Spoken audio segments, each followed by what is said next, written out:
नमस्ते भाई, good evening. कैसे हैं आप लोग? मुकेश, अंकित, अमित, राजू, संजीत, विकल्प, प्रिंस, शिल्पा, कैसा महसूस कर रहे हैं? Very good.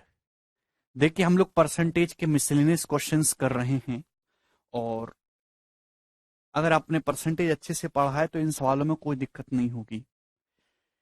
ये बताइए मेरे दोस्तों, अगला सवाल, सवाल नंबर 15। करुणा और अनीता ने 434 और 336 मार्क्स लेके एग्जामिनेशन में, अगर करुणा के 62% मार्क्स आए हैं तो आपसे पूछा अदिति के कितने परसेंट मार्क्स आए हैं। सवाल ये है, करुणा के नंबर आए हैं 434, अदिति के 336। अब करुणा के जो हैं 62%, करुणा के नंबर 434 आए। सवाल में 434 मार्क्स जो हैं वो 62% के बराबर है 62% के। आप बोलोगे जी सर बिल्कुल सही। क्लियर है? तो आपसे पूछा अदिति के जो नंबर आए 336, ये कितने परसेंट के बराबर हैं? तो आप बताओ मेरे दोस्तों, 31 से जा रहा है, दोनों तरफ जानी चाहिए। 31 से कम 31 मेरे दोस्तों कितना बचेगा यहां से? 31 से कम 31 कितना बचेगा? तो आपका जवाब होगा सर 12 बचेगा। 31 चौका 124, तो 14 का मतलब हो जाएगा 2%। तो 14 नंबर 2% के बराबर है। क्लियर है? तो आप मुझे बताइए 336 नंबर कितने के बराबर है? तो आप बताओ कितने गुना है? 14 दूनी 28 है भाई, और 5 14 चौका 56, 24 गुना। ये भी 24 गुना हो जाना चाहिए 48%। यानी कि अदिति के जो नंबर 336 आए हैं वो 48%, और यही इसका आंसर हो जाएगा। बिल्कुल सरल सवाल है।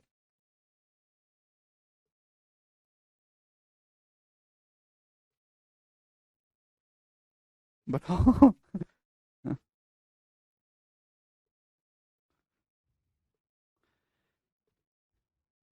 करवा भाई। 48% of total marks is required to pass examination and 80% to get a first class with distinction. A student scored 817 marks and failed by 47 marks. How many marks should he secure to get first class with distinction? बहुत ही सरल सवाल है। हम्म। 48% चाहिए पास होने के लिए, जबकि first class के लिए चाहिए 80%। एक स्टूडेंट के 817 नंबर आए और वो 47 नंबर से फेल हो गए, यानी कि पास होने के लिए 817 प्लस 47 नंबर चाहिए थे। यानी कि दोस्त कितने नंबर? 17 प्लस 7 कितना हो जाएगा? 24, और 24 और 40 64। यानी कि पास होने के लिए 864 नंबर चाहिए। बोलो क्या इसमें कोई परेशानी है?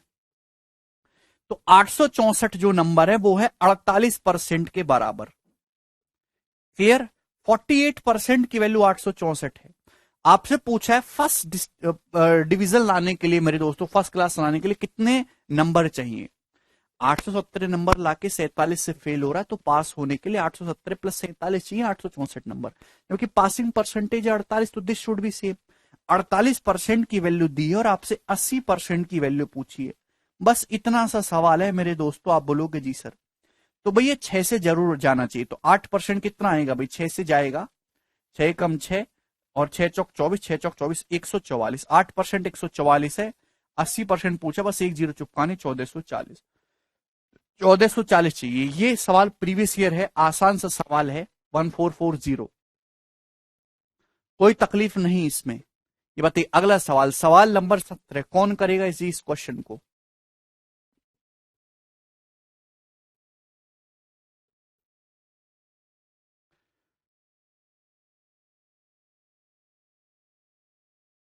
Option B.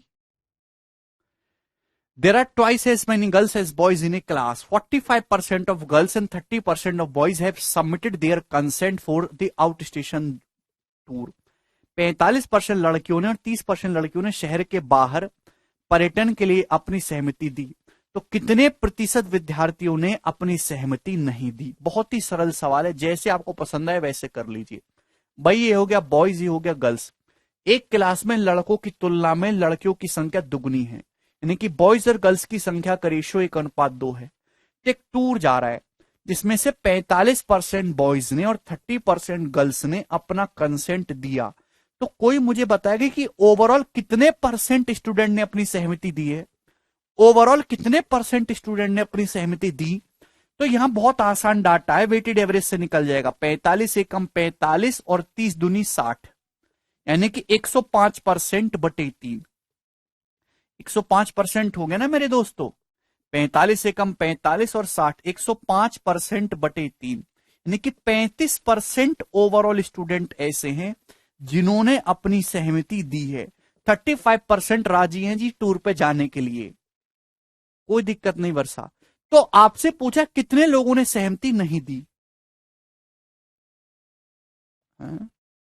अच्छा उल्टा लिख दिया हमने। Okay okay okay. यदि 45% लड़के और 30% लड़के, 30% बॉयज एंड 45% गर्ल्स ये बाहर जाने के लिए राजी है, तो कितने परसेंट? 30 से कम 30 और मेरे दोस्तों 90 है। 120/3 आ जाएगा मेरे दोस्तों। 40%, 40% आ गया। 120/3 ओवरऑल 40% स्टूडेंट है जो टूर पे जाने के लिए राजी हैं। तो कितने परसेंट राजी नहीं हैं?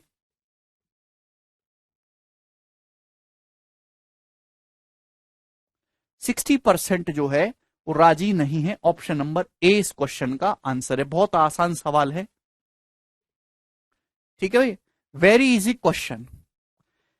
तो इसकी लैंग्वेज बहुत बढ़िया है, आप इसको कर पाएंगे आसानी से? बताइए, यदि किसी फ्रैक्शन का अंश 20% बढ़ जाता है, हर 5% घट जाता है, तो नई भिन्न का मान 5/2 हो जाता है। आपसे पूछा है ओरिजिनल फ्रैक्शन क्या है, ऑप्शन आपके सामने है अभी। जैसे भाई सपोज कोई फ्रैक्शन है x/y, ये होता है ना अंश बटे हर। अब फ्रैक्शन का जो डिनोमिनेटर है, जो सॉरी न्यूमरेटर है, वो 20% बढ़ जाता है, तो 120% हो जाएगा। डिनोमिनेटर 5% डिक्रीज होता है, 5% डिक्रीज कर दोगे तो 95% रह जाएगा। तो अब फ्रैक्शन इतनी हो जाएगी और नई फ्रैक्शन का मान कितना हो जाता है? 5/2, 5/2। तो आपसे ओरिजिनल फ्रैक्शन पूछी, x/y की वैल्यू आपसे पूछी, न्यूमरेटर को आपने 20% बढ़ाया तो x का 120% हो जाएगा, डिनोमिनेटर 5% डिक्रीज हो गया। तो मेरे दोस्तों 5 से चला जाएगा मेरे दोस्त ये 24 और मेरे दोस्त ये 19, ये उधर चला जाएगा। 19×5 = 95 और 24 बटे में 24 दूनी 48। तो 95/48 इस क्वेश्चन का आंसर है। ऑप्शन नंबर सी करेक्ट है, 95/48। बहुत ही आसान सवाल है ये वाला, बताइए मेरे दोस्तों। यस,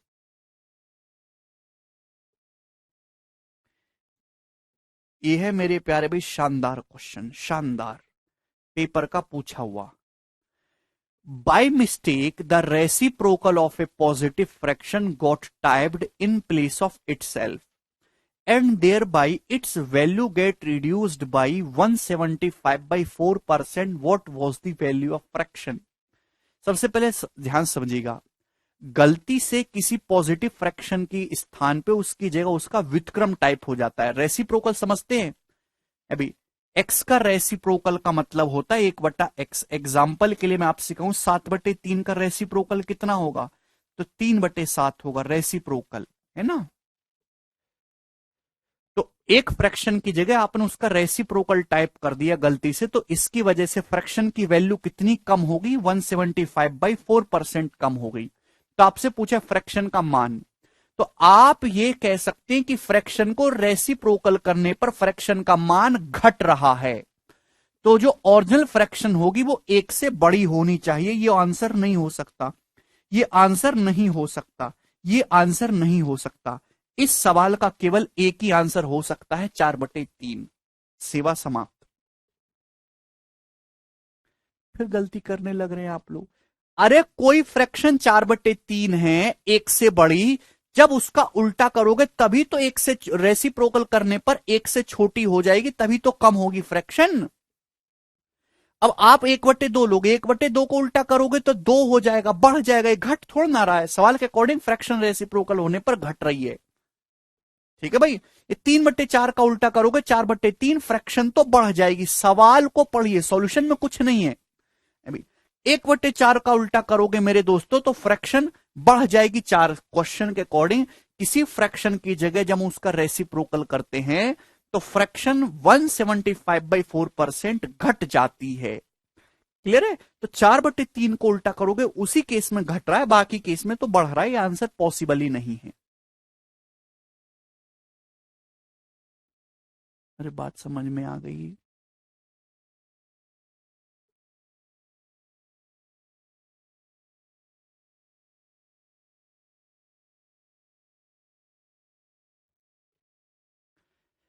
हाँ, सॉल्व कैसे करेंगे? देखिए, सॉल्व करने का भी तरीका है आपके पास।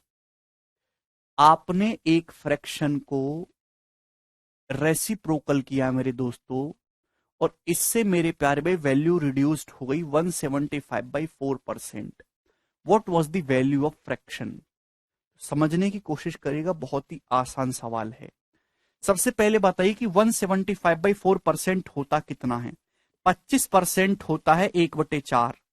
ये 175% है। 175, 25% 1/4, तो बटे 4 आ रहा है तो 16 हो गया। लेकिन ये 25% का 7 गुना है। 25 सत्ते 175, तो 7/16।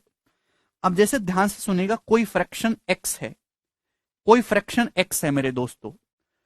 अब एक्स का रेसिप्रोकल कितना होगा? 1/x। कोई फ्रैक्शन एक्स लिखनी थी, आपने गलती से 1/x लिख दी, तो जो रेसिप्रोकल वैल्यू है, उल्टा लिखने की वजह से जो रेसिप्रोकल मान है, वो ओरिजिनल फ्रैक्शन से 175/4% कम हो गया। अगर ओरिजिनल फ्रैक्शन एक्स है, एक्स को 7/16 कम करोगे मेरे दोस्तों, अगर ओरिजिनल फ्रैक्शन एक्स एक्स को 7/16 कम करोगे, तो एक्स की वैल्यू कितनी रह जाएगी? 9/16 गुना रह जाएगी। यानी कि जो रेसिप्रोकल वैल्यू है फ्रैक्शन एक्स की, वो ओरिजिनल फ्रैक्शन से 7/16 कम करनी है, तो ओरिजिनल फ्रैक्शन का 9/16। क्लियर है? आप बोलोगे जी सर। तो यहां से मेरे दोस्तों एक्स एक उधर पहुंच जाएगा, एक्स स्क्वायर बराबर आ जाएगा 16/9, इधर आ जाएगा। तो एक्स की वैल्यू आ जाएगी 4/3। ये मैंने आपको सॉल्व करके भी बता दिया, और ये बहुत ही आसान और शानदार सा सवाल था। नेक्स्ट ये बताइएगा जल्दी से।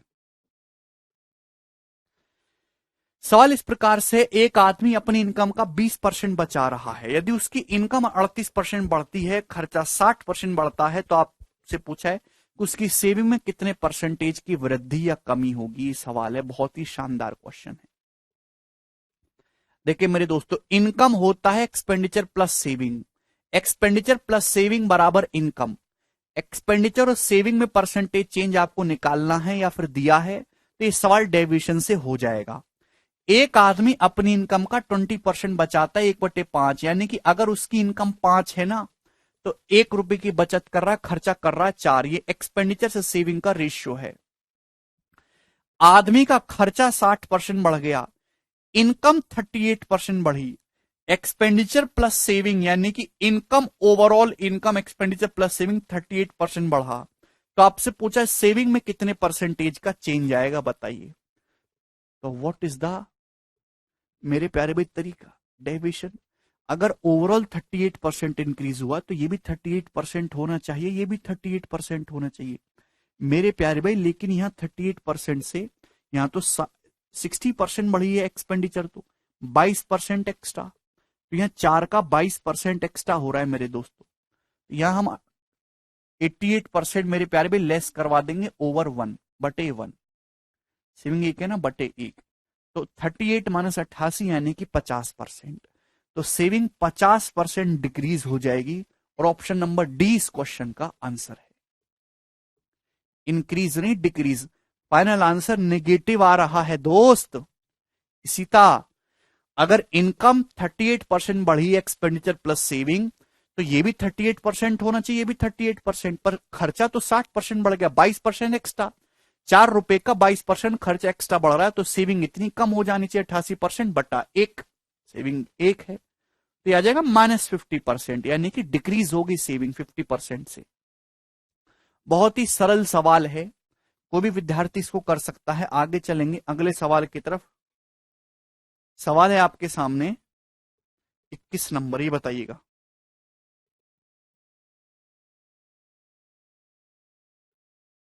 कमेंट क्यों नहीं चल रहे?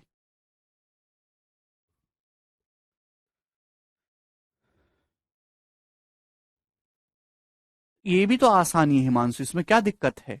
100 मान के भी कर सकते हैं।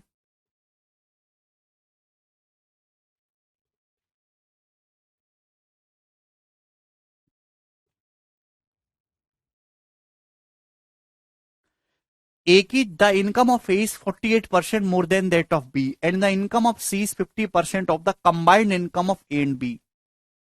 By what percentage is the income of A more than the income of C? बताइए, बहुत ही आसान सवाल है, कौन करना चाहेगा? मेरे प्यारे भाई, ये है A और ये है B और ये है C।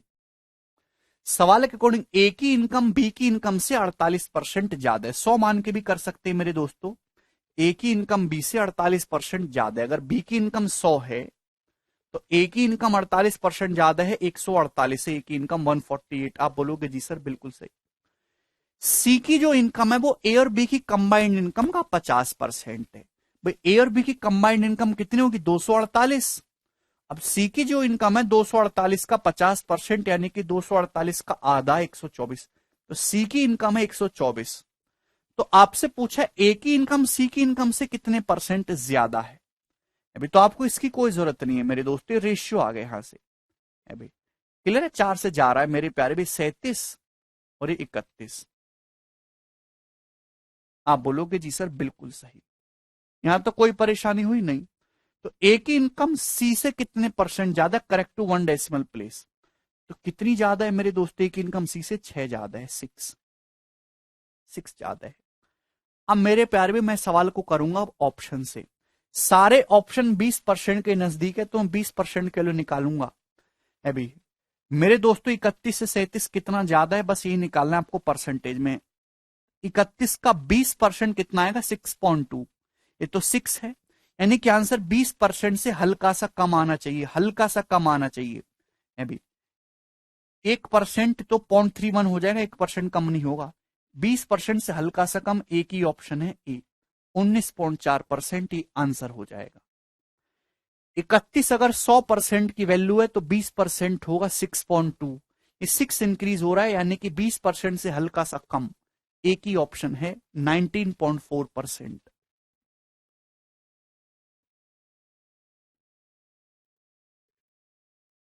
क्लियर? चलिए आगे चलेंगे, अगला सवाल।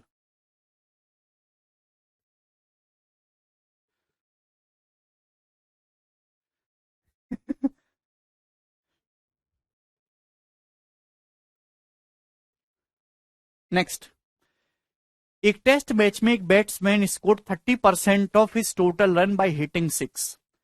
एक खिलाड़ी ने बैट्समैन में 30% रन तो छह छह छक्के मार के बनाए, 25% टोटल रन जो है वो उसने बाउंड्री हिट करके बनाई है, एक बाउंड्री 4 रन की है। And rest by hitting single and double, बाकी उसने सिंगल और डबल लिए हैं। If he score 20 run by hitting boundaries, अगर उसने 20 रन बनाए हैं बाउंड्री हिट करके मेरे दोस्तों, तो आपसे पूछा percentage of the runs by hitting 6 over the runs by hitting boundaries. तो आपसे पूछा है कि जो रन उसने 6 हिट करके बनाए हैं, what the percentage of runs by hitting 6 over the runs by hitting boundaries, वो बाउंड्री से जो रन बनाए उसका कितना परसेंट है। चलो जवाब दीजिए मेरे दोस्तों।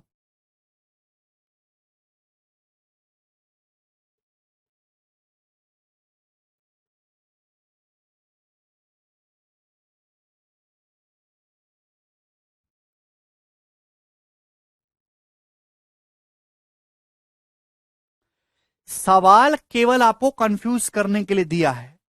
एक्चुअली इस सवाल में कुछ है ही नहीं, केवल परिभाषा आपको लैंग्वेज की समझनी है। एक टेस्ट मैच ने एक बल्लेबाज ने अपने कुल रनों का 30% बनाया है उसने छक्के मार मार के, और कुल रनों का 25% बनाया उसने बाउंड्री क्रॉस करके, यानी कि चौके लगा लगा के। सवाल में यही पूछा है, छक्के लगाकर बनाए गए रनों का कितना प्रतिशत चौके लगाकर बनाया गया था।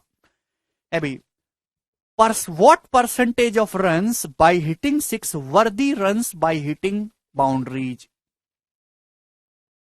ठीक है भाई,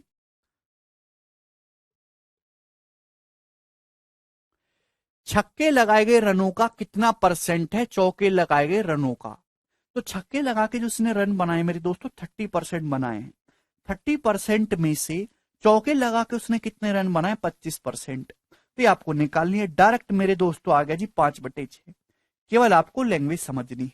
5/6, 1/6 16.66%, 5/6 83.33%।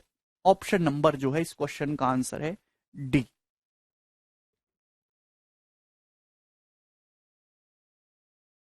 बहुत ही सरल सवाल, आसान सी लैंग्वेज इस सवाल की, हर कोई विद्यार्थी इसको कर सकता है। तो यहां पे मेरे दोस्तों डाटा की कोई जरूरत नहीं रन निकालने की, क्योंकि जो रनों का रेशियो होगा वही रनों के परसेंटेज का भी रेशियो होगा।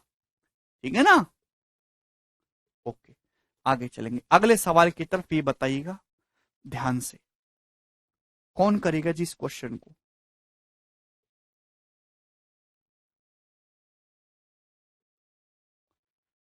हाँ जी, जल्दी से करिए।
बताइए जी। एक कस्बे की जनसंख्या 2007 में 26,000, ये 2,68,000 से बढ़ के 2010 में 37,52,00 हो गई। तो 3 सालों में कस्बे की जनसंख्या कितने परसेंट बढ़ी? ऑप्शन आपके सामने है। तो आप रेशियो लोगे मेरे दोस्तों, 2 जीरो से 2 जीरो कट जाएगा। मैं ये कह सकता हूं या तो सॉल्व करो कि 2680 से 3752 हो गया, तो कितना परसेंट बढ़ा मेरे दोस्तों ये? तो पहली बात तो इस सवाल का आंसर 28% नहीं हो सकता। भाई ये 28% बढ़ेगा क्या? नहीं, 28% बढ़ाओगे तो अट्ठू मट्टू 64 यूनिट डिजिट 4। 30% भी नहीं हो सकता, 8 या 24 यूनिट डिजिट 4। अभी 32% बढ़ाओगे तो भैया 32% बढ़ाने का मतलब 1.32 से गुणा करोगे तो यूनिट 6, ये हो ही नहीं सकता। तो एक ही आंसर है ए। 40% बढ़ाइए जनसंख्या तो 1.4 से गुणा करोगे मेरे दोस्तों, तो ही यूनिट 4 अट्ठे 32 का 2 आ रहा, यही पॉसिबल। तो ऐसे सवाल को आप ऑप्शन से करेंगे वही बेस्ट है। अभी अदरवाइज कितना परसेंटेज बढ़ा ये निकालना तो हर स्टूडेंट को आता है। ठीक है भाई, चलिए ये बताइए जी इस क्वेश्चन का क्या आंसर है। Very very important question. एक संख्या में पहले 30% की कमी की जाती है, फिर 27% की वृद्धि की जाती है, फिर 20% की वृद्धि की जाती है। तो आपसे पूछा है कि नेट परसेंटेज चेंज कितना आया है उस संख्या में, करो जरा। एक संख्या में पहले 30% की कमी हुई, बहुत बढ़िया, फिर 27% की वृद्धि हुई, फिर 20% की वृद्धि हुई। तो आपसे पूछा नेट परसेंटेज चेंज कितना आया। तो डाटा काफी सरल है, आप 100 मान के भी कर सकते हैं या सक्सेसिव का फॉर्मूला भी लगा सकते हैं, जो आपको पसंद है वैसे कर लीजिए। मैंने आपको बहुत सारे एग्जाम्पल दिए। भाई सबसे पहले इन दोनों का सक्सेसिव -30 और +20 का कितना आ जाएगा? x+y+xy/100। अभी माइनस का 10 और ये माइनस का 6, -16% आ जाएगा। भाई माइनस का 30 और प्लस के 20 का कितना आ जाएगा सक्सेसिव? -30 + 20, -30 गुणा 20/100, -10 और -6, -16% आ जाएगा। मैंने इन्हीं दोनों को क्यों कंबाइंड किया? क्योंकि मेरी कैलकुलेशन आसान हो रही थी, यहां से इजी हो रही है। क्लियर है?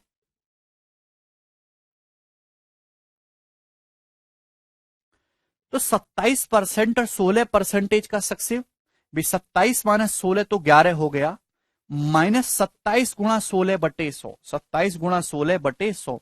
अब 27 × 16 करेंगे तो 480 से 48 कम आएगा, 432/100, 4.32। ये आ जाएगा मेरे दोस्तों। आप बोलोगे जी सर परसेंट, ये आएगा ना 27 और -16 का। 27 - 16 11 हो जाएगा, -27 × 16/100 तो 4.32। तो अप्रोक्स आएगा मेरे दोस्तों। तो पॉजिटिव आ रहा है तो डिक्रीज वाले ऑप्शन तो है नहीं, और ये अप्रोक्स में 4% तो नहीं आ रहा है, 7% आ रहा है, लगभग 7% इंक्रीज। 11 - 4 7। तो काफी सरलता से आपने सवाल कर दिया। ऐसे अगर आप प्रीवियस सर के क्वेश्चन देखोगे तो आपको कम से भी कम 20-25 सवाल मिल जाएंगे डिफरेंट डिफरेंट डाटा के। विशालाक्षी कह रहे हैं sir explain 23rd one. Vishalakshi, Vishalakshi आप मुझे सीधे शब्दों में बताओ, क्या परसेंटेज 20-21 क्लास करने के बाद 30 घंटे केवल प्रतिशत पढ़ने के बाद बेसिक से, क्या आप 2680 से कोई संख्या 3752 हो गई, कितने परसेंट बढ़ी ये आपको निकालना नहीं आता?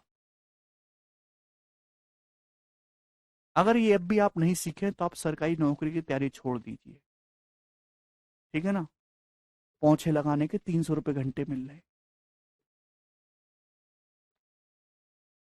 कला कहीं की। तो शर्म इन्होंने बेच खाई है यार, शर्म भी नहीं आती है पूछने में। अगला सवाल करो 25 नंबर।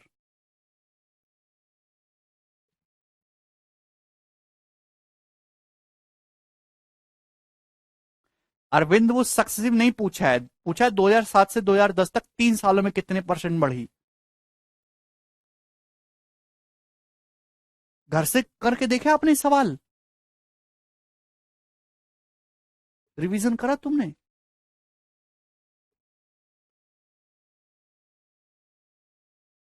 कैसे विद्यार्थी हो यार, पता नहीं। आपको परसेंटेज बढ़ाना, कितने परसेंट बढ़ाई चेक करना तक नहीं आता। यूनिट डिजिट से विशालाक्षी, यूनिट डिजिट से।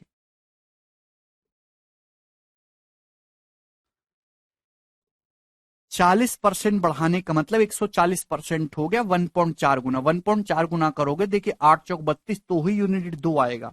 32% करोगे ना, 1.32 बढ़ाओगे, तो यूनिट डिजिट जो हो जाएगा वो 8 दूनी 16 6 हो जाएगा।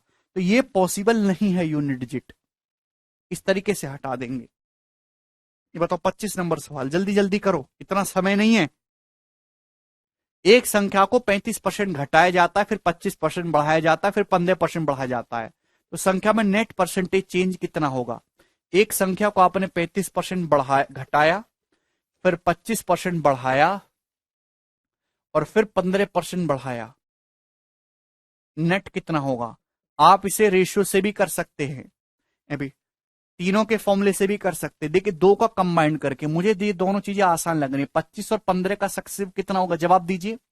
25 + 15 40, प्लस 25 × 15/100, 25 × 15 कितना आ जाएगा, 250, 125, 375/100, 3.75। एक्स और वाई का सक्सिव होता है x+y+xy/100%। 25 और 15 का सक्सिव निकालेंगे तो 43.75% आ जाएगा। अभी 43.75 को अप्रोक्स 44% ही लिख सकते हो, अप्रोक्स में 44%। 25 और 15 का सक्सेसिव क्लियर है, क्योंकि ऑप्शन ना काफी दूर दूर है।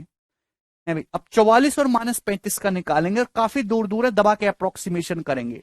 भाई x+y+44 -35 9, और -44 × 35/100।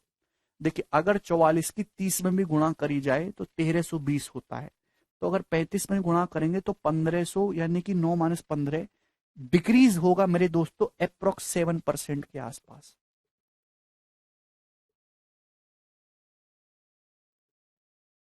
थोड़ा सा ना दिमाग लगाना होगा आप। एग्जैक्ट कैलकुलेशन की जरूरत नहीं पड़ती है, कैलकुलेशन ऑप्शन काफी दूर दूर है। -35 और 44 का सक्सेसिव निकालना है,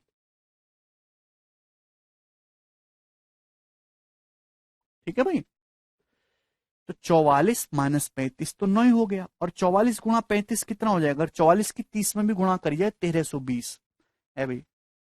और और ये 200, लगभग 1500 हो गया। अंधाधुंध मार लो, 1500 बटे 100 यानी कि 15, यानी कि अप्रोक्स 6-7% डिक्रीज हो रहा है, और एक ही ऑप्शन दिखाई दे रहा है, बी।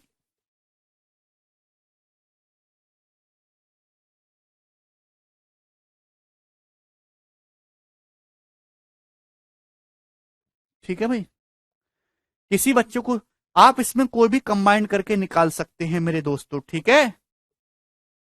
आगे चलें नेक्स्ट सवाल की तरफ।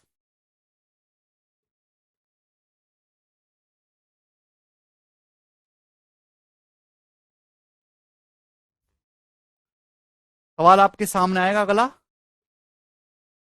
26 नंबर ही बताइएगा।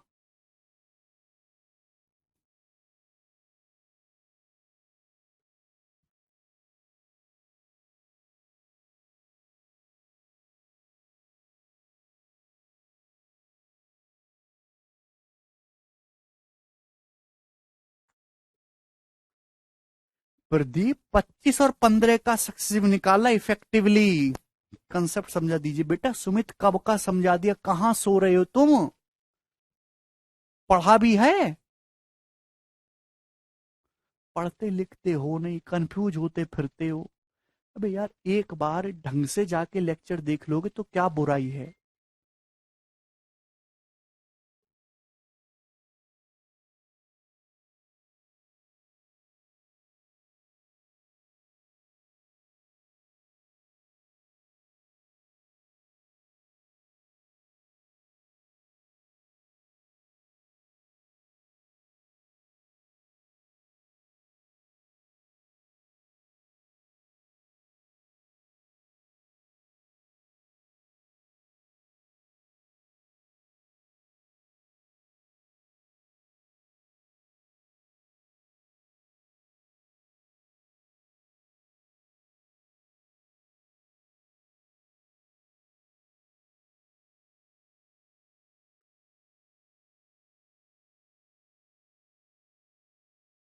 यदि नोटबुक्स की कीमत 15% बढ़ती है तो उस धनराशि से कितनी नोटबुक्स खरीदी जा सकती हैं जो 253 नोटबुक्स खरीदने के लिए पर्याप्त थी।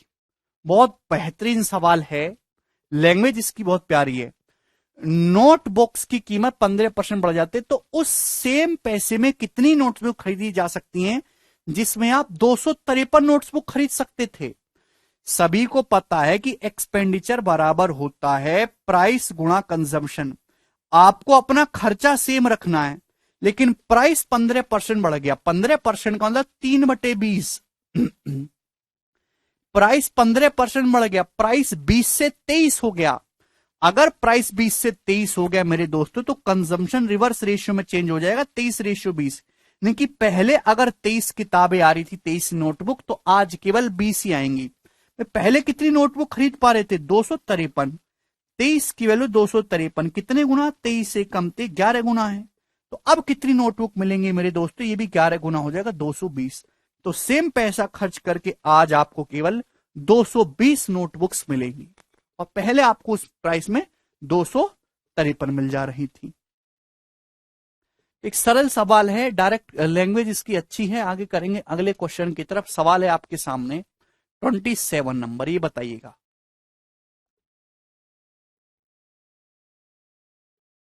हाँ जी, कौन करेगा।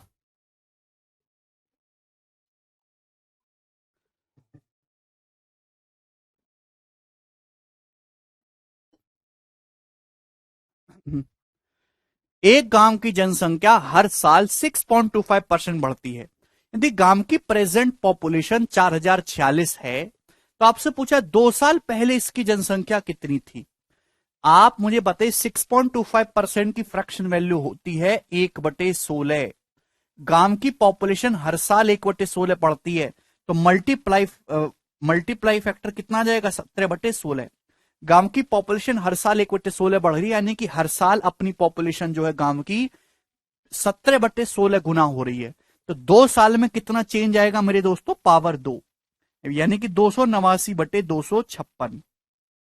मतलब मैं कह सकता हूं कि अगर अभी 256 है तो 2 साल बाद 289 हो जाएगी। सवाल में दे रखा है कि प्रेजेंट 4046 है, तो 2 साल पहले कितनी थी। प्रेजेंट में अगर 4046 है करंट की। अगर प्रेजेंट में 289 है तो 2 साल पहले पॉपुलेशन कितनी रही होगी? 256। 256 की वैल्यू आपसे पूछिए, बताओ। इतना सा सवाल है और इसमें कुछ भी नहीं है। 289 की वैल्यू दी है और आपसे 256 की वैल्यू पूछी है। तो सबसे पहले हम करेंगे दोस्तों यूनिट डिजिट से करने की कोशिश। देखिए, अगर 9 से 6 जा रहा है तो आपके पास एक रास्ता हो सकता है, केवल 9 चौक 36। भाई 289 से जितनी भी बार गया हो, लेकिन एंड में 4 आना चाहिए कि 9 चौक 36, और तो कुछ आ नहीं सकता। तो यहां भी मेरे दोस्तों 4 आना चाहिए इकाई के अंक पे। तो 6 चौक 24 करेंगे तो 4 इकाई का अंक 4 होना चाहिए, यानी कि मतलब यही आंसर पॉसिबल है इस सवाल का, 3584।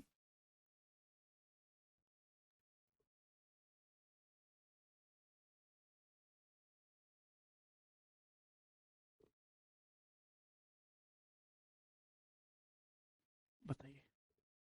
ये यूनिट डिजिट बहुत ही इंपॉर्टेंट रोल प्ले करता है कैलकुलेशन में। देखिए 289 से कितनी भी बार जाए, मैं 6 पे देखूंगा।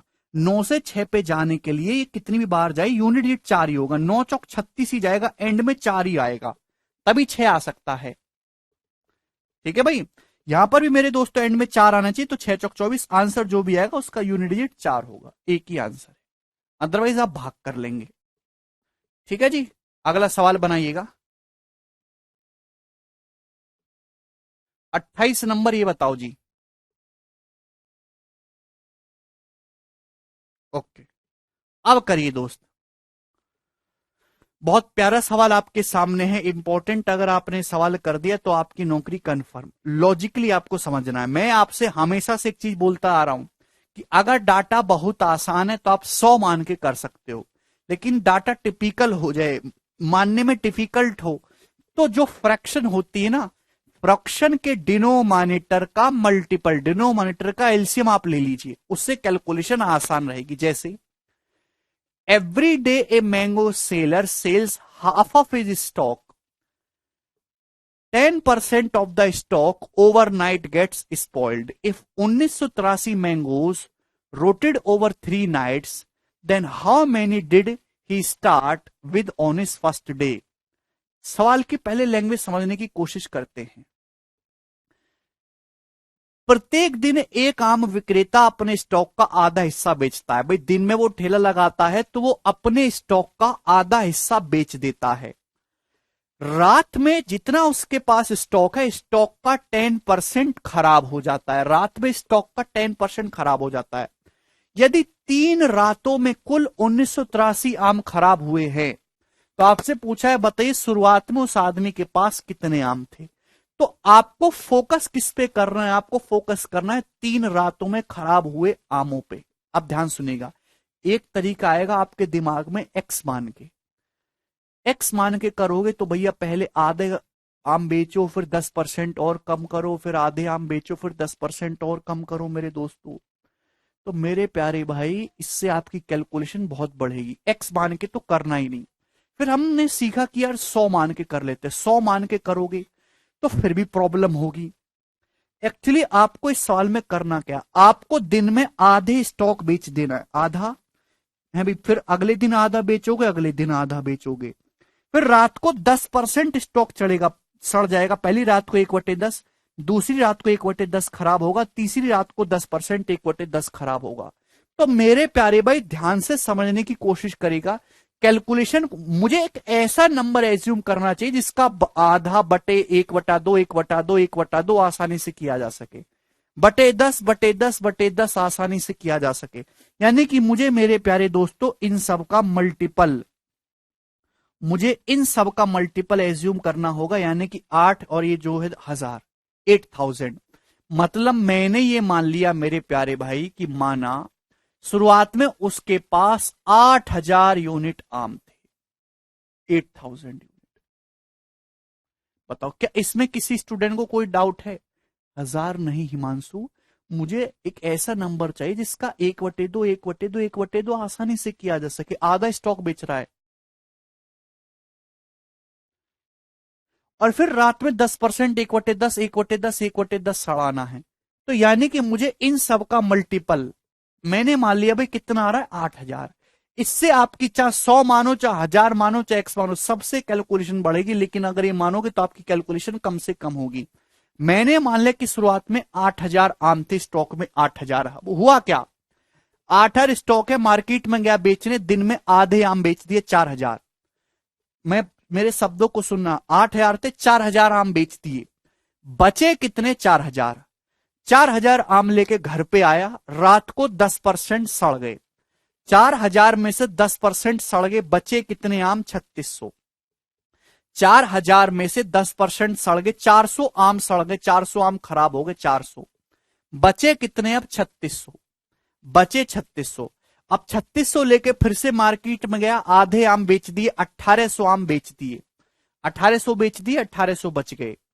रात को 1800 का, 1800 आम थे, 1800 का 10%, 180 आम सड़ गए, बचे कितने, 1620। 1800 में से 180 आम सड़ जाएंगे, 180 घटाओगे तो बचेंगे कितने, 1620 आम बचे। अब 1620 आम लेके मार्केट में गया, आधे बेच दिए, 810। 810 बेच दिए और 810 बचेंगे। रात को 810 का 10%, 810 का 10%, 81 आम सड़ गए, 81। तो आप मुझे बताइए, 3 रातों में टोटल कितने आम सड़े हैं, एक, 8 8 16 का 6 हासिल, एक 4 और एक 5 और एक 6, 661 यूनिट आम 3 रातों में स्पॉइल हो गए। बेटा सुमन, मेरे शब्दों को गौर से पढ़ो, सवाल की लैंग्वेज को पढ़ो पहले, फिर मेरे बात को सुनो। भाई जैसे एक आदमी के पास 8000 आम थे, वो अपने स्टॉक का आधा बेच देता, 8000 में से आधे बेच देगा, बचेंगे 4000। रात को घर पे आया, 4000 बचे हैं, 4000 का 10% आम सड़ गए, रात्रि में 10% खराब हो जाता है, 4000 का 10% होता है 400, 400 आम सड़ गए, बचे अब कितने, 3600। 3600 आम लेके मार्केट में जाएगा, आधे बेच देगा, 1800, बचेंगे 1800। अब 1800 का 10%, 180 आम सड़ गए, बचे अब कितने, 1620। फिर 1620 में से आधे बेच दिए, 810, आधे बच गए 810। 810 का रात को 10% सड़ गए, 81। तो 3 रातों में टोटल कितने आम स्पॉइल हो गए, 661 यूनिट आम स्पॉइल हो गए। और क्वेश्चन के अकॉर्डिंग आम खराब कितने हुए, 1983। तो 661 की वैल्यू सवाल में 1983 दे रखी है। हर कोई बच्चा कह सकता है कि सर साफ साफ 3 गुना है, 3 टाइम्स है। आप बोलोगे जी सर, तो इंपॉर्टेंट तरीका है, इससे ना तो कोई फ्रैक्शन में गया, ना आपकी कोई कैलकुलेशन बढ़ी, एक की वैल्यू 3 आ गई। तो मेरे प्यारे में शुरुआत में 8000 यूनिट आम माने थे, वो भी कितने हो जाएंगे, 3 गुना, 24,000। तो इनिशियली 24,000 आम थे विक्रेता के पास। ऑप्शन नंबर 20 क्वेश्चन का आंसर है। इससे आसान तरीका इस सवाल को करने का नहीं हो सकता। आगे चलेंगे एक और सवाल की तरफ। सवाल आपके सामने आएगा भैया जी, कौन सा आएगा, 29 नंबर, ये बताइए क्या है।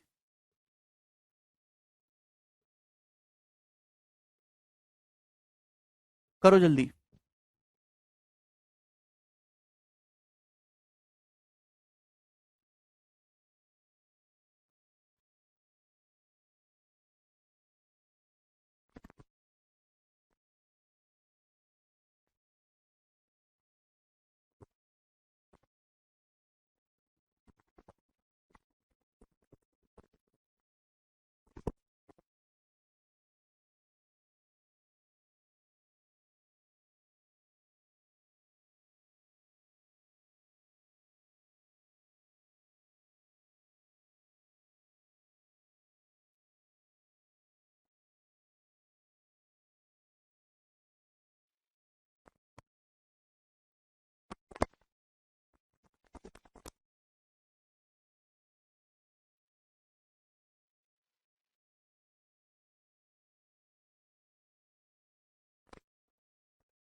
सर ये तो हम पहले भी बता सकते थे, 8000 मैंगोज हैं उसके, तो सर 3 नाइट में उसके पास 24 ही होंगे। अब सुखदेव तुम बिल्कुल गधा आदमी हो, एकदम गधा जिसे बोलते हैं ना। Raju's factory kept increasing its output by the same percentage every year. Find the percentage if it is known that his output is doubled after 2 years. सवाल में पूछा, ये बोला गया है कि राजू की जो फैक्ट्री का जो प्रोडक्शन है, जो आउटपुट है, वो हर साल सेम प्रतिशत से बढ़ता है। आप बताइए कि किस प्रतिशत से बढ़ रहा है राजू का प्रोडक्शन अगर 2 साल में प्रोडक्शन डबल हो गया। तो this is a successive question. अभी प्रोडक्शन डबल हो गया मतलब राजू की फैक्ट्री आज 1 रुपए का प्रोडक्शन कर रही है, तो 2 साल बाद 2 रुपए का करेगी, डबल हो गया। अभी ये 2 साल का प्रोडक्शन रेशियो, अगर आज 1 रुपए की कमाई हो रही है तो 2 साल बाद 2 रुपए की कमाई होगी। 2 साल में हुआ मेरे दोस्तों। ये 2 साल का मल्टीप्लाइंग फैक्टर है। तो 1 साल का मल्टीप्लाइंग फैक्टर क्या होगा, इसका अंडर रूट लेना होगा, अंडर रूट। अभी यानी कि 1 का अंडर रूट तो 1 आ जाएगा, 2 का आ जाएगा √2। यानी कि 1 साल में मेरे दोस्तों प्रोडक्शन 1 से बढ़ के √2 हो गया। तो बढ़ा कितना है, √2 -1 इंक्रीज हुआ, √2 -1 इंक्रीज हुआ ओवर 1/1 लिखने की जरूरत नहीं है, इंटू 100%। तो ये आ जाएगा √2 -1 इंटू 100% से बढ़ रहा है मेरे दोस्तों ईच ईयर। क्लियर है? अबे भाई राजू की फैक्ट्री का प्रोडक्शन हर साल जो है वो सेम परसेंटेज से बढ़ रहा है अभी, और 2 साल में डबल हो गया। मतलब अगर आज 1 रुपए का प्रोडक्शन है तो 1 साल में √2 गुना होगा भाई, तो हो जाएगा √2 1 साल में। फिर अगले साल फिर से √2 गुना होगा। सक्सेसिव का मतलब मल्टीप्लाइंग फैक्टर से गुणा होता, √2 का √2 गुना करोगे तभी तो 2 आएगा। यानी कि मेरे दोस्तों अगर आपको 2 बार का मल्टीप्लाइंग फैक्टर दे रखा है, 1 बार का निकालना है, तो अंडर रूट लेते हैं, अंडर रूट। 1:√2 आ जाएगा 1 बार का, 2 साल का 1:2, 1 बार का 1 साल का 1:√2। आज अगर 1 रुपए है तो फिर 1 साल बाद √2 हो जाएगा। तो कितना इंक्रीज हो गया, बढ़ा कितना, √2 -1 इंटू 100%। बहुत डिटेल में मैंने आपको समझाया, सुनते ही नहीं हो आप। चलिए आगे के सवाल की तरफ हम चलेंगे।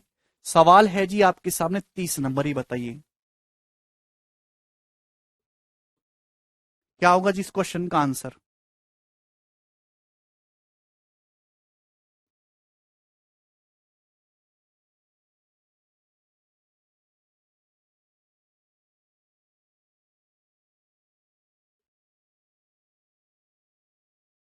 नीरज ये बताइएगा, पानी जब बर्फ में बदलता है तो इसका वॉल्यूम 9% बढ़ जाता है। यदि बर्फ पानी में बदलेगा तो आयतन में होने वाले प्रतिशत की कमी ज्ञात करें। बहुत बेहतरीन सवाल। जब वाटर आइस में बदलता है मेरे दोस्तों, वाटर जब आइस में बदलता है तो वॉल्यूम 9% बढ़ जाता है। यानी कि वाटर का अगर वॉल्यूम 100 है तो आइस का वॉल्यूम हो जाएगा 109। अभी बोला कि ये आइस जब पिघल के वाटर बनेगी तो वॉल्यूम कितना परसेंट डिक्रीज होगा, तो 109 से 100 हो जाएगा, तो वॉल्यूम 9 घटेगा बट 109 इंटू 100%। आप बोलोगे जी सर, तो 900 बटे 109 आएगा मेरे दोस्तों, 8 बार जाएगा ये। अभी 8 सही 28 बटे 109% इस क्वेश्चन का आंसर है, ए ऑप्शन। सरल सवाल है मेरे दोस्तों, इसकी लैंग्वेज भी आसान है।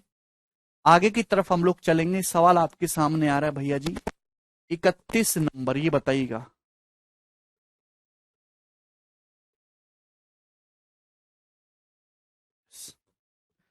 इसको करो भाई, जो बच्चा इस सवाल को करेगा उसकी 3 नौकरी लगेंगी। आगे के सवाल बहुत बढ़िया हैं, 5 सेकंड का समय आपके पास।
इसी पार्टी में केवल विवाहित जोड़ों को बुलाया गया, आप जैसे लोग इनवाइटेड नहीं हैं, ठीक है ना।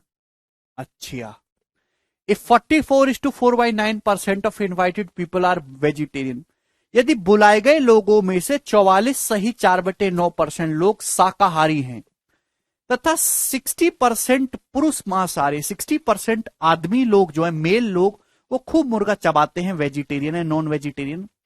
Find the number of fathers, fathers की संख्या बताइए। 20% ऑफ मेल्स हैव चिल्ड्रन, यदि 20% पुरुषों के बच्चे हैं तो आपसे पूछा है कि पिता कितने हैं पार्टी में जो लोग आए हैं।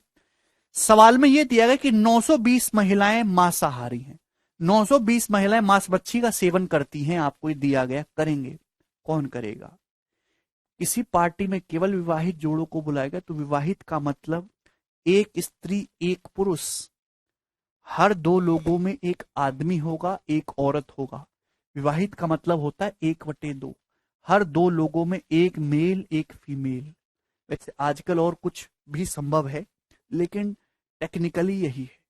अच्छा मेरे दोस्तों, बुलाए गए लोगों में 44 सही 4/9%, यानी कि 4/9, 44 सही 44 सही 4/9% मतलब 4/9, 4/9 लोग शाकाहारी हैं। आप बोलोगे जी सर 60% पुरुष मांसाहारी हैं, 60% का मतलब 3/5। तो मैं आपको पहले भी कई बार समझा चुका हूं कि अगर आप इस सवाल को एक्स मान के करोगे तो आप जिंदगी भर केवल कैलकुलेशन ही करते रहोगे, आंसर नहीं लाओगे।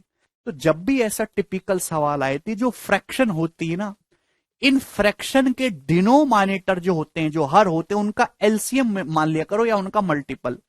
मुझे एक ऐसा नंबर चाहिए आपकी आसान करने के लिए जिसका बटे 2 भी आसानी से किया जा सके, जिसका बटे 9 भी किया जा सके, जिसका बटे 5 भी किया जा सके। तो इनका एलसीएम 2 नाम 18 पंजे 90 है। बात समझ में आई। यानी कि मैंने मान लिया कि पार्टी में टोटल 90 लोग आए हैं। क्या ऐसा मैं मान सकता हूं?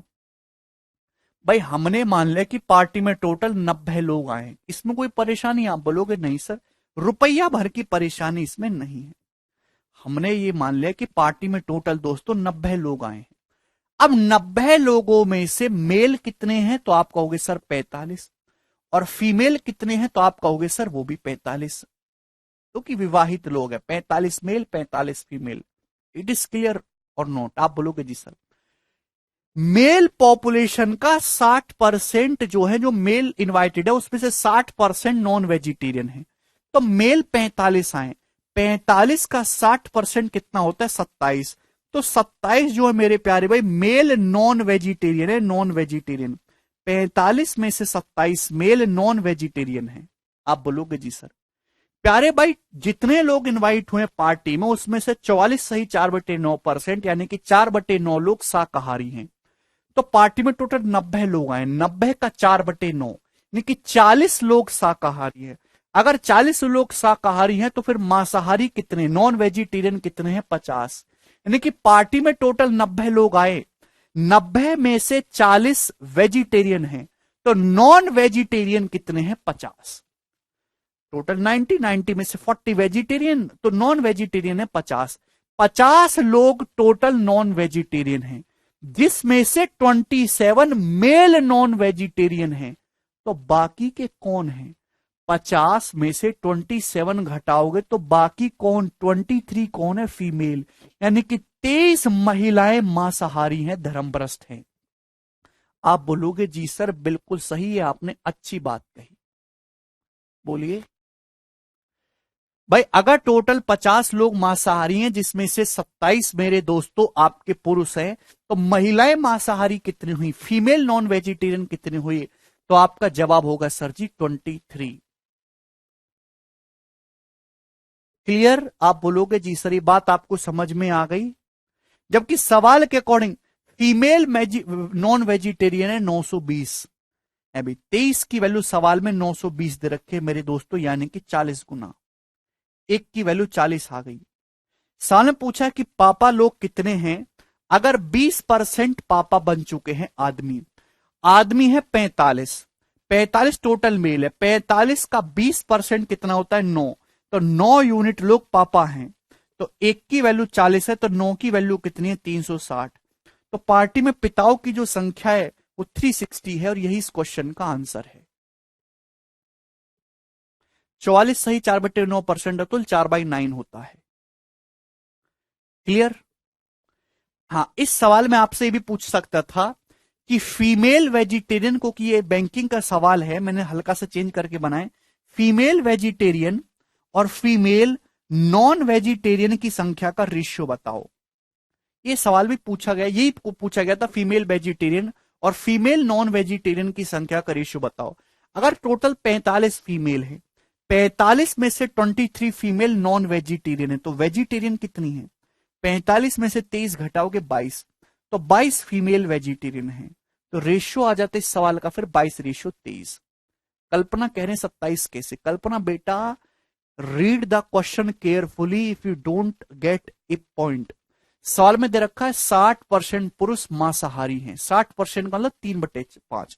अगर टोटल 45 पुरुष है, 45 मेल है, तो 45 का 60% निकालोगे 3/5 कितना आएगा? 27। तो 27 आदमी मांसाहारी हो गए ना, mail non vegetarian.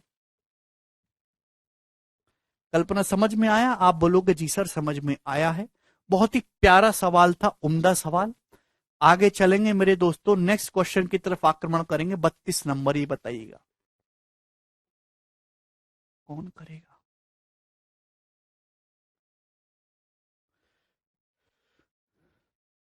Sir you are vegetarian और non vegetarian? Amit, I am pure vegetarian. Brajesh करें हाफ कैसो? ब्रजेश मेरे प्यारे भाई, पार्टी में विवाहित लोग बुलाए गए। विवाहित लोगों का मतलब है कि हर 2 लोगों में एक मेल है एक फीमेल है, यानी कि 1/2 का रेशियो चल रहा है मेल फीमेल में।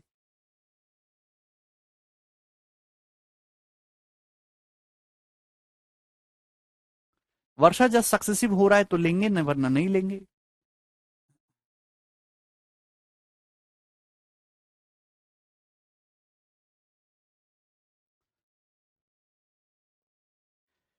ये देखिए, the population of town B is 56.25% more than that of town A. शहर बी की जनसंख्या शहर ए की जनसंख्या से 56.25% ज्यादा है।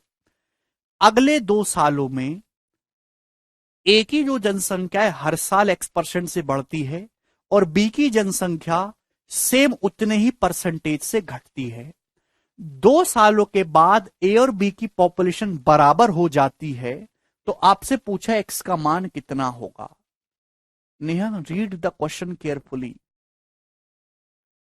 बेटा लड़कियां लड़कियां तो ऐसे लग रहा है कि जैसे सवाल देखती नहीं है, केवल सॉल्यूशन देखती हैं। ये जो छोटी छोटी 2 कौड़ी की चीजें आप पूछ रहे हो, अगर आप एक बार क्वेश्चन को ढंग से पढ़ लो तो आपको अपने आप समझ में आ जाएगा। मेरी बात को सुनते क्यों नहीं हो तुम लोग?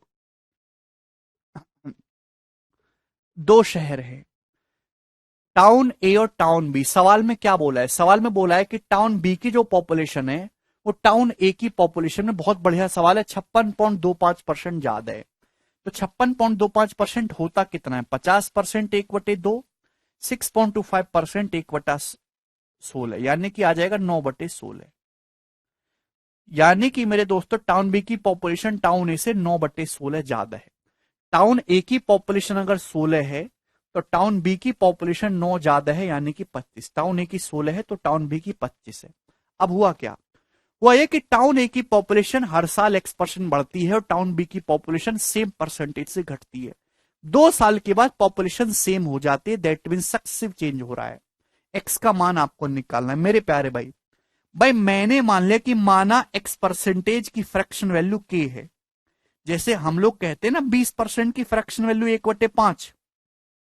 एग्जाम्पल के लिए भाई, जैसे 20% की फ्रैक्शन वैल्यू 1/5 है, तो इसी प्रकार से मैंने मान लिया कि X% की फ्रैक्शन वैल्यू के है। अब जैसे किसी संख्या को 20% बढ़ाओ, एग्जाम्पल ले रहा हूं मैं, या 1/5 बढ़ाओ, तो कितने गुना हो जाएगी संख्या? संख्या 1 + 1/5 गुना हो जाएगी, मल्टीप्लाइंग फैक्टर से गुणा। तो अगर आप किसी संख्या को X% बढ़ाओगे तो 1 + k टाइम्स हो जाएगी। अब हुआ क्या मेरे दोस्तों? टाउन ए की पॉपुलेशन X% से घटती बढ़ती है और टाउन बी की पॉपुलेशन X% से घटती है। X% की फ्रैक्शन वैल्यू के है, तो टाउन ए की पॉपुलेशन अगर के बढ़ाओगे तो कितनी हो जाएगी? 1 + k टाइम्स हो जाएगी। तो 2 साल बाद टाउन ए की पॉपुलेशन क्या होगी, मल्टीप्लाइंग फैक्टर की पावर 2। बहुत बढ़िया सवाल है। सेम इसी तरीके से टाउन बी की पॉपुलेशन एक्स परसेंटेज से घटती है, एक्स परसेंटेज का मतलब के से घटती है, तो बेटा मल्टीप्लाइंग फैक्टर हो जाएगा 1 - के। तो 2 साल बाद पॉपुलेशन कितनी हो जाएगी, 1 - के का होल स्क्वायर। तो मेरे प्यारे भी दिस शुड बी इक्वल, ये सेम होना चाहिए 2 साल बाद।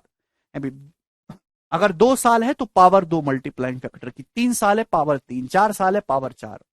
तो टाउन ए की पॉपुलेशन हर साल एक्स परसेंटेज बढ़ती है, टाउन बी की सेम परसेंटेज से घटती है। 2 साल बाद पॉपुलेशन सेम है तो मल्टीप्लाइंग फैक्टर की पावर 2 होगा, हमने सेम कर दिया। अंडर रूट लेंगे मेरे प्यारे भी दोनों तरफ से, तो 4 × 1 + के बराबर 5 × 1 - के। बहुत अच्छा सवाल है, और कम से कम लिख के मैं आपको सॉल्यूशन इसका दूंगा। इसे -5 के आएगा, यहां से 4 के आएगा तो ये 9 के हो जाएगा, और बराबर 5 - 4 1। तो के की वैल्यू आ गई मेरे दोस्तों 1/9।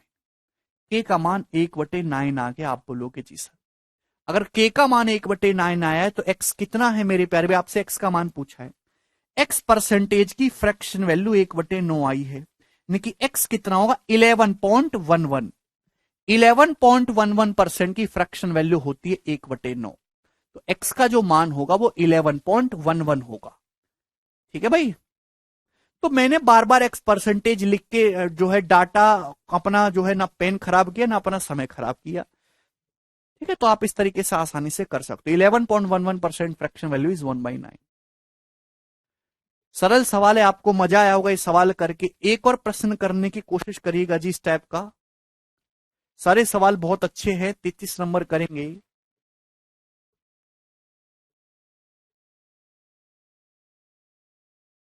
बनाइए।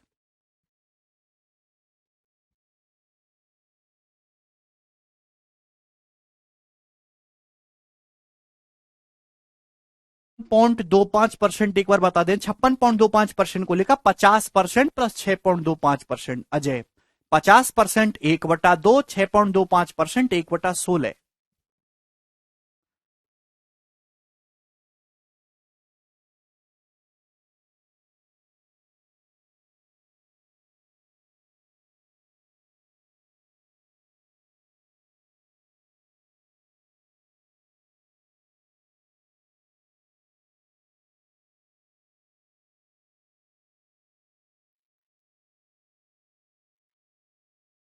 देखिए आपके सामने दोस्तों जो क्वेश्चन दिख रहा है ना, ये 2020 के मेंस का पूछा हुआ है।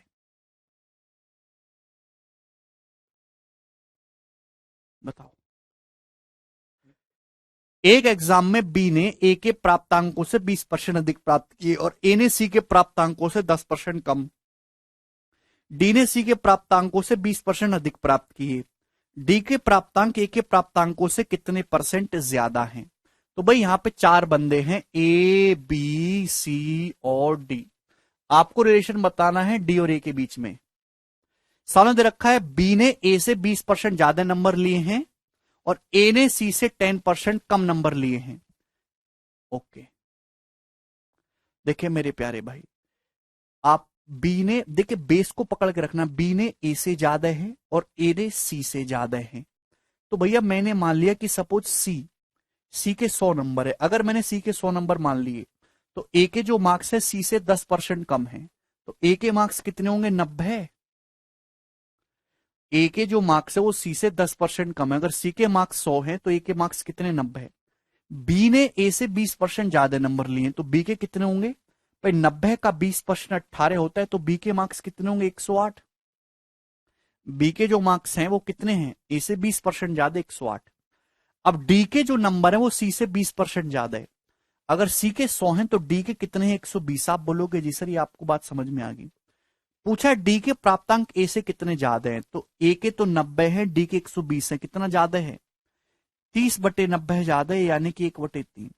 हालांकि यहां पे बी की कोई जरूरत थी नहीं क्योंकि आपसे बी के बारे में पूछा ही नहीं गया, आप बिना बी के कर सकते थे सवाल। ए भाई डी के मार्क्स ए से कितने ज्यादा है 1/3 ज्यादा है, 33 सही 1/3% इस क्वेश्चन का आंसर है। हार्डली 10 सेकंड में सवाल आप सॉल्व कर सकते थे और ये मीन्स का पूछा हुआ क्वेश्चन है। ऐसा नहीं कि पेपर में बहुत कठिन आना, पेपर में यही लेवल रहेगा। आगे चलिएगा जरा, अगले प्रश्न की तरफ हम आक्रमण करेंगे। सवाल है जी 34 नंबर, ही बताइएगा।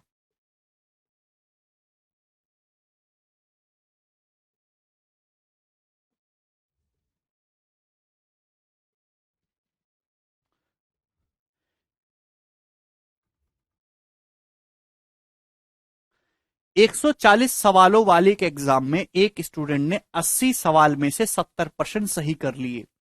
तो आपसे पूछा परीक्षा में 60% अंक लाने के लिए उसे बाकी सवालों में से कितने परसेंट प्रश्नों के सही उत्तर देने होंगे। करिए। आप इसको वैसे भी कर सकते हो मेरे दोस्तों, डेविएशन से भी कर सकते हो, जैसे आपको पसंद आए। 140 सवालों का एक एग्जाम है, एक स्टूडेंट ने 80 में से 70% ठीक कर दिए। 80 उसने अटेम्प्ट करें तो 80 का 70%, 56 तो उसके सही हो गए। आप बोलोगे जी सर, उसे नंबर 80 60% लाने हैं। 60% लाने के लिए 140 का 60%, 84 ठीक करने होंगे। 84, 140 का क्वेश्चन का पेपर है तो 60% नंबर लाने, तो 84 सही करने होंगे। अभी तक उसने 56 ही सही किए हैं, तो उसे 28 क्वेश्चन और सही करने मेरे दोस्तों। कितने में से? 140 में से 80 तो पहले ही अटेम्प्ट कर लिए, तो बचे कितने? 60 सवाल। तो बचे 60 सवालों में से उसे 28 क्वेश्चन सही करने होंगे। ये आ जाएगा कि नहीं? डायरेक्ट बोलो ना।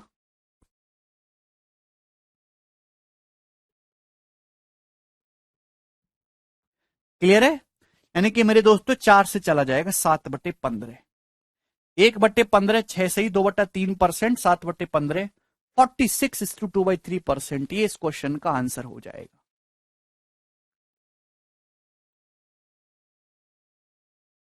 बताओ बच्चे।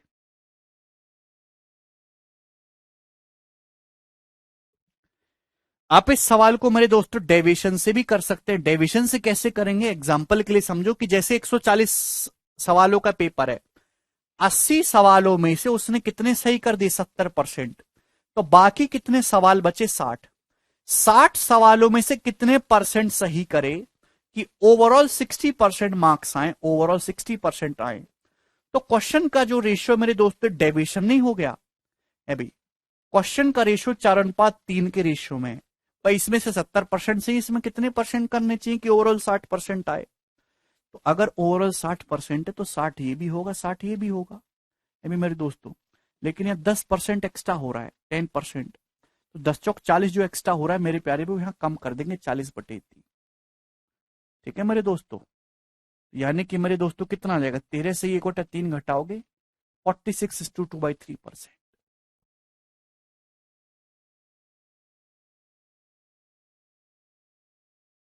लैंग्वेज अगर ढंग से पढ़ो तो कोई भी सवाल आसानी से किया जा सकता है। अगला प्रश्न बताएंगे, सवाल आपके सामने आएगा भैया जी 35 नंबर की तरफ, ही बताओ।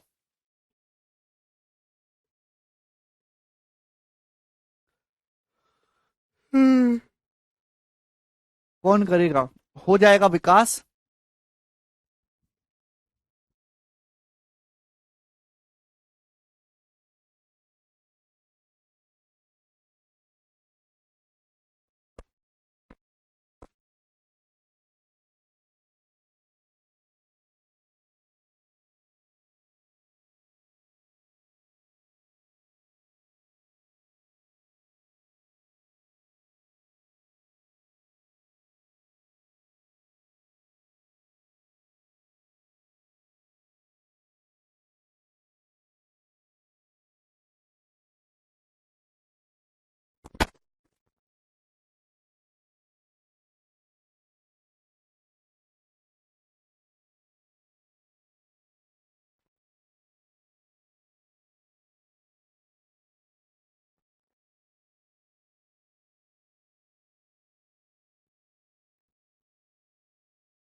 ए crate of fruit contains 1 spoiled fruit for every 25 fruit.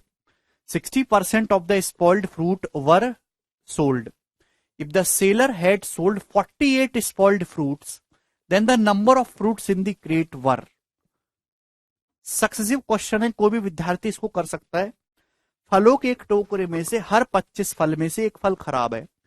खराब हो चुके फलों का 60% बेच दिया. यदि टोटल 48 फल बेचे हैं तो आपसे पूछा है टोकरी में फलों की संख्या कितनी है. तो भाई जैसे मैंने मान लिया कि टोटल 25 फल थे, तो 25 में से खराब कितना है, एक, और बेचा कितना है, खराब का 60%, एक का 60%, यानी कि 0.6 फल बेचे और 0.6 खराब फल बेचे. खराब फल बेचे कितने, 48. तो 0.6 की वैल्यू 48 है, तो एक की वैल्यू कितनी है, 80. अगर एक की वैल्यू 80 आ गई तो फलों की संख्या कितनी है, 25. तो 25 की वैल्यू भी 25 गुणा 80 यानी कि 2000 फल आ जाएंगे. सरल सी बात थी मेरे दोस्तों.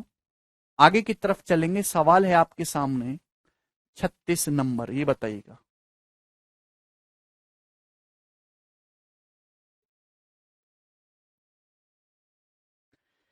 भाई एक दुकानदार के पास एक निश्चित संख्या में सेब हैं, जिसमें से 10% सेब सड़े हुए पाए गए.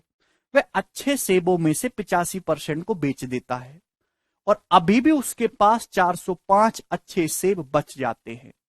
तो प्रारंभ में उसके पास कितने सेब थे. तो मेरे दोस्तों ये this is a successive question. एक दुकानदार के पास कुछ सेब हैं, सेब में से 10% सड़ गए. 10% का मतलब 1/10. 10 सेब थे तो उसमें से एक सड़ गया, बचे कितने, 9. अब ये जो बचे सेब हैं अच्छे वाले सेब हैं. अच्छे सेबों का 85%, 85% का मतलब 17/20. बचे सेबों का, अच्छे सेबों का 17/20 बेच दिया, तो बचे कितने मेरे दोस्तों, 20 से 3. और जबकि बचे कितने, अब 405. यानी कि शुरुआत में अगर 200 सेब थे तो अब कितने होंगे, 27. बात समझ में आई. भाई एक दुकानदार के पास कुछ सेब है, इसमें से 10% सड़ गए. 10% मतलब 1/10. अच्छे सेबों में से 85% बेच देता और अब भी उसके पास 405 अच्छे सेब बच गए. तो 10%, 1/10, 10 सेब थे तो 10 में से एक सड़ गया, अच्छे कितने, 9. फिर मेरे दोस्तों जो रिमेनिंग है अच्छे सेब, उसमें से 85% बेच दिए, 17/20. तो बचा कितना, 20 से फिर 3. सक्सेसिव लगाएंगे तो 200 से 27, यानी कि इनिशियल अगर उसके पास 200 सेब थे तो अब उसके पास 27 बचे हैं. जबकि अब उसके पास सेब बचे कितने, 405. तो 27 के लिए 405 है, कितने गुना, 27 से कम 27 तेरे, 27 पंज 135. 200 की वैल्यू भी 15 गुना हो जाएगी मेरे प्यारे भी, 3000. 3000 इस क्वेश्चन का आंसर है. Option number B is the correct answer for this question. मुझे लगता है ये बात आपको अच्छे से समझ में आ गई है.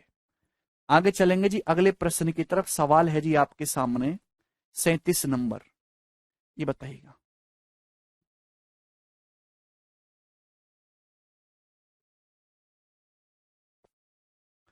कौन बच्चा ऐसा है जो इस सवाल करेगा, इसकी लैंग्वेज जिस बच्चे ने पकड़ ली उसकी नौकरी कंफर्म.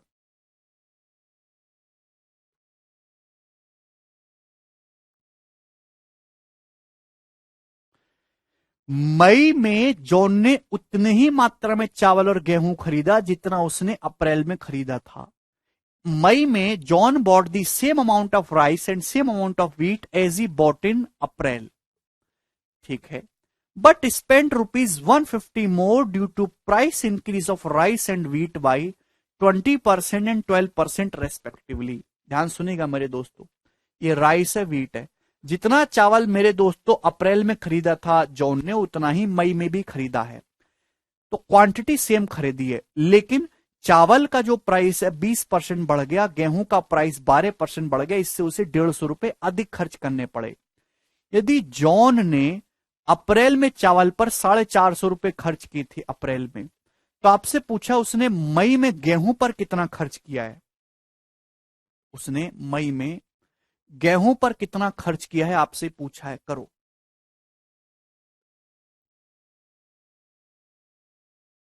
जवाब दीजिए.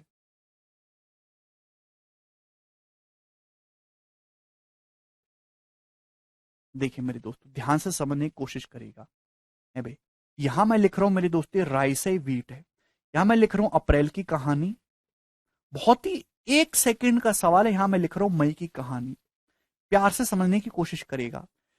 जितना गेहूं और चावल उसने अप्रैल में खरीदा है उतना ही मई में खरीदा है, लेकिन चावल का प्राइस 20% बढ़ गया, गेहूं का 12%। इससे उसका टोटल खर्चा बढ़ गया 150 रुपए।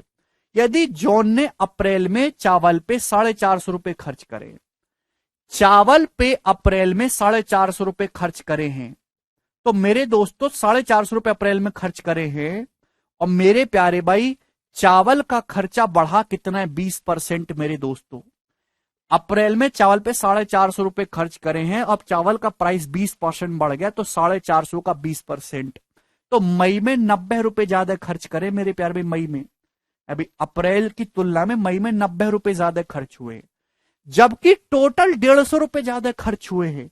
इसका मतलब उसने गेहूं पर मई महीने में अप्रैल से 60 रुपए ज्यादा खर्च किए होंगे मेरे प्यारे भाई। 60 रुपए। आप बोलोगे जी सर बात समझ में आ गई। अरे भाई, राइस पे अगर 90 रुपए ज्यादा खर्च हुए अप्रैल में, अप्रैल की तुलना में मई में, तो गेहूं पर 60 रुपए ज्यादा खर्च होंगे। 90 60 तभी तो 150 आएगा। जबकि मेरे प्यारे भाई गेहूं पे कितना खर्चा बढ़ा है? 12%। गेहूं का प्राइस कितना बढ़ा है? 12%। तो 12% की वैल्यू 60 है। आपसे पूछा मई के महीने में गेहूं पर खर्च, हर चीज अपने आप में 100% होती है। अगर अप्रैल में गेहूं पे खर्च 100% था, तो मई में कितना हो जाएगा? 112% हो जाएगा कि नहीं हो जाएगा? आप बोलोगे जी सर 12% की वैल्यू 60 है, 5 गुना है, तो 112% की वैल्यू भी 5 गुना हो जाएगी, 560। तो मई में जो गेहूं पे खर्च है वो 560 है। हालांकि आप डायरेक्ट 112 का मल्टीपल है ना, 16 और 7 का मल्टीपल भी चेक कर सकते थे। भाई अप्रैल में अगर गेहूं पे 100% था, तो अब कितना होगा? 112%। 112% के लिए पूछिए मेरे दोस्तों, यहाँ पे 5 गुना 560 रुपए। सरल सवाल, एक आसान सवाल। आगे चलेंगे नेक्स्ट क्वेश्चन की तरफ। ये बताइएगा 38 number.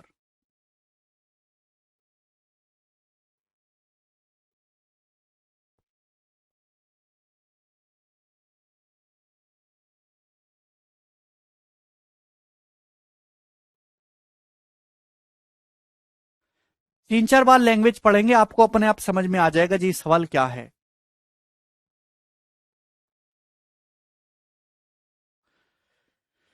Every month a man consume 25 kilogram rice and 9 kilogram wheat.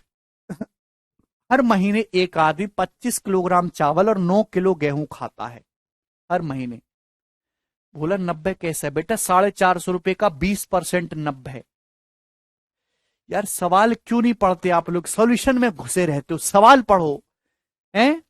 John ने अप्रैल में चावल पर कितना खर्चा किया? 450।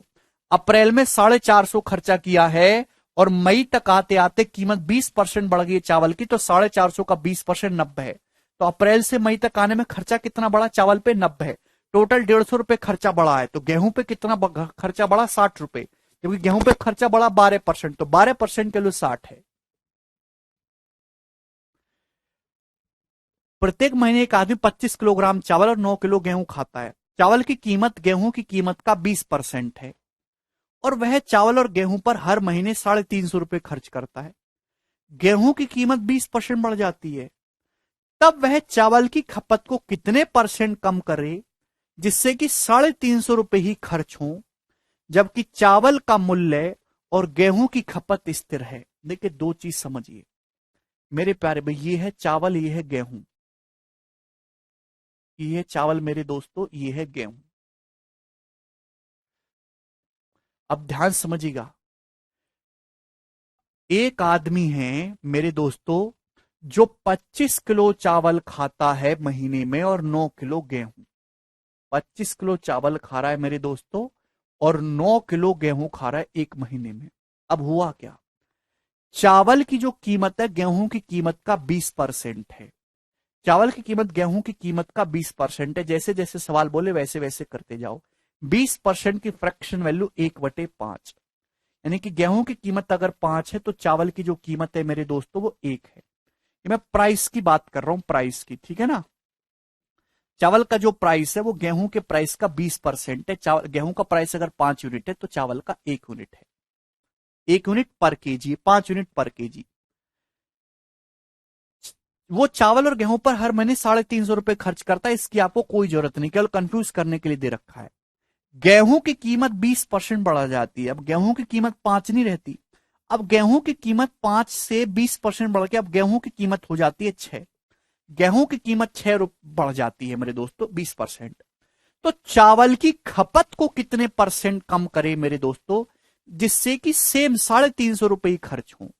सवाल में दे रखा है कि चावल का जो प्राइस है और गेहूं की जो कंजम्पशन है वो कांस्टेंट है। लैंग्वेज की बैंकिंग का सवाल है, लैंग्वेज बहुत टिपिकल होती है, ध्यान से सुनिएगा। चावल खा रहे एक आदमी 25 किलो, गेहूं खा रहा है 9 किलो। चावल का प्राइस है 1 रुपए पर केजी, गेहूं का प्राइस है 5 रुपए पर केजी। गेहूं की कीमत कितनी बढ़ गई मेरे दोस्तों, 20% बढ़ गई, 6 रुपए। अब बताओ अगर गेहूं की कीमत 6 रुपए हो गई है तो गेहूं की कीमत बढ़ी कितनी है, 1 रुपए। अगर गेहूं आप 9 किलो खा रहे हो मेरे दोस्तों, तो गेहूं पे खर्चा कितना बढ़ जाएगा, 9 रुपए बढ़ जाएगा कि नहीं।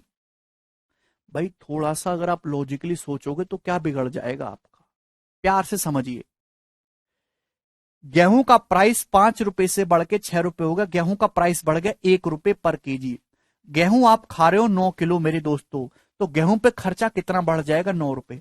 अगर गेहूं पे 9 रुपए खर्चा बढ़ गया, आपको खर्चा सेम रखना है, पहले भी 350 खर्च रहे थे, अब भी 350, खर्चा सेम रखना है। तो अगर गेहूं पे खर्चा 9 रुपए बढ़ गया तो चावल पे खर्चा आपको 9 रुपए कम करना होगा। अगर गेहूं पे आपका खर्चा 9 रुपए बढ़ गया तो चावल पे आपको खर्चा 9 रुपए करना होगा। चावल मेरे दोस्तों आप 25 किलो खाते थे, चावल की कीमत 1 रुपए है, तो चावल का खर्चा है मेरे प्यारे भाई 25 रुपए का। तो 25 रुपए पे मेरे प्यारे भाई आपको 9 रुपए का जो है खर्चा कम करना होगा मेरे प्यारे भाई, यानी कि चावल पे जो है कंजम्पशन कितना रिड्यूस करना होगा, 36%।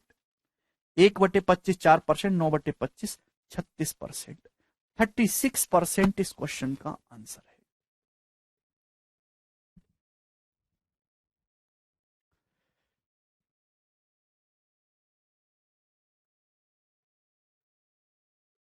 B option. गेहूं पे खर्चा का 9 रुपए बढ़ रहा है तो चावल का खर्चा 9 रुपए कम करना होगा। 9 रुपए मतलब चावल का कंजम्पशन 9 किलो कम करना होगा, 1 किलो चावल 1 रुपए का है, तो 25 किलो चावल में से 9 किलो चावल का कंजम्पशन कम करोगे, यानी कि 36%। Very very interesting language of this question. आगे चलेंगे अगले सवाल की तरफ। सवाल आपके सामने आएगा 39। 2 क्वेश्चन और करेंगे भाई, ये मेरा फेवरेट सवाल है इस शीट का। मुझे बताइए इस क्वेश्चन का क्या आंसर है, बहुत अच्छी लैंग्वेज बनाई है। नहीं आया तो आप लैंग्वेज पढ़ो 15-20 बार।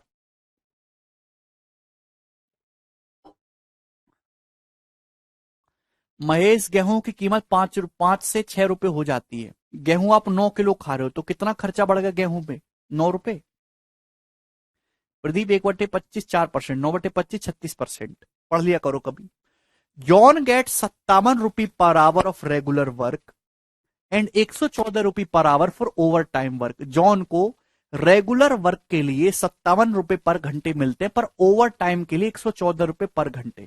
भाई ओवर टाइम जो आदमी काम करता है तो ओवर टाइम में उसको ज्यादा पैसे दिए जाते हैं।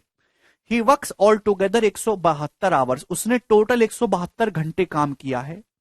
And is income from over time hours, और ओवर टाइम आवर्स से जो इसकी इनकम है उसकी रेगुलर आवर की इनकम का नियमित घंटों की आय का 15% है। तो आपसे पूछा उसने कितने घंटे ओवर टाइम किया। देखिए जॉन टोटल 172 घंटे काम करता है, जिसमें कुछ वो रेगुलर वर्क कर रहा है मेरे दोस्तों, कुछ वो ओवर टाइम वर्क कर रहा है। ध्यान सुनेगा, ठीक है मेरे प्यारे भी, आप बोलोगे जी सर, क्लियर है। Total income. अब मेरे प्यारे भाई मेरे ना लैंग्वेज को ढंग से पढ़िएगा। सवाल में दे रखा है कि जॉन को पर आवर रेगुलर वर्क के लिए 57 रुपए मिलते हैं, जबकि ओवर टाइम के लिए 114 रुपए मिलते हैं। उसने टोटल 172 घंटे काम किया, और ओवर टाइम घंटों से काम करके जो उसकी इनकम हुई है वो उसकी रेगुलर इनकम का 15% है। 15% की फ्रैक्शन वैल्यू 3/20, यानी कि रेगुलर वर्क से अगर 20 रुपए कमाए तो ओवर टाइम से 3 रुपए कमाए हैं। ये टोटल इनकम का रेशियो है। जबकि पर आवर इनकम का क्या रेशियो है भाई, पर आवर इनकम का रेशियो क्या है मेरे दोस्तों, जवाब दो। आप ये बताओ, रेगुलर वर्क से अगर उसको 57 रुपए मिल रहे हैं और ओवर टाइम से 114 रुपए मिल रहे हैं पर घंटे, तो किस रेशियो में? 1:2 के रेशियो में। पर घंटे रेगुलर काम करके और ओवर टाइम करके किस रेशियो में पैसा कमा रहा है? 1:2 के रेशियो में। आपको क्वेश्चन सॉल्व करने के लिए चाहिए टाइम का रेशियो, आवर्स का रेशियो चाहिए उसे आपको, कि उसने रेगुलर आवर्स कितने काम किया, ओवर टाइम आवर्स कितने काम किया। तो कैसा आएगा? डिवाइड करके टोटल इनकम को पर आवर की इनकम से डिवाइड कर दोगे, आवर्स आ जाएंगे। जैसे सपोज आपको 1 घंटे के 10 रुपए मिलते हैं, 1 घंटे के, और आपने 120 रुपए कमाए, तो आपने कितने घंटे काम किया है? 120/10 यानी कि 12 घंटे काम किया है। हर कोई जानता है। आपको 1 घंटे के सपोज 10 रुपए मिलते हैं और आपने 120 रुपए कमाए, तो आपने कितना काम किया? 120/10, 12 घंटे। टोटल इनकम को 1 घंटे की इनकम से डिवाइड करा। तो जब आप इनको डिवाइड करोगे, डिवाइड करने का डायरेक्ट शॉर्टकट है 20 दूनी 40, 3 एकम 3, 40:3। यानी कि मेरे दोस्तों, ये जॉन ने जो रेगुलर आवर्स और ओवर टाइम आवर्स लगाए, उनका रेशियो 40:3 है। तो टोटल कितना हुआ? 40 और 3 43। तो टोटल उसने 43 यूनिट काम किया है, मिला के 43 की वैल्यू सवाल में 172 घंटे दी है, 4 गुना। तो ओवर टाइम कितने घंटे काम किया है? 3 यूनिट। तो 3 की वैल्यू भी 4 गुना हो जाएगी, 12 घंटे। और इस क्वेश्चन का आंसर था ऑप्शन नंबर ए।